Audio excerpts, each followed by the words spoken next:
В этом ролике мы покажем, как заменить модуль памяти в ноутбуке Dell модели Inspiron 5558. Снимаем аккумуляторную батарею ноутбука. Откручиваем болты, фиксирующие крышку.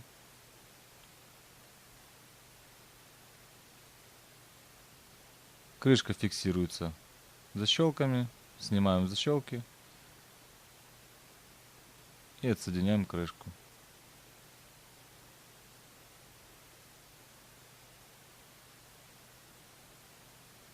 Снимаем модуль памяти.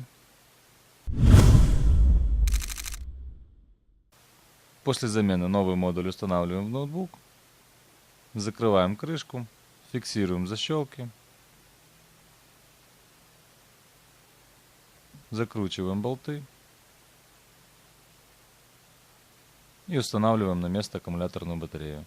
На этом замена завершена. Если вам понравилось наше видео, подписывайтесь на наш канал и ставьте лайки.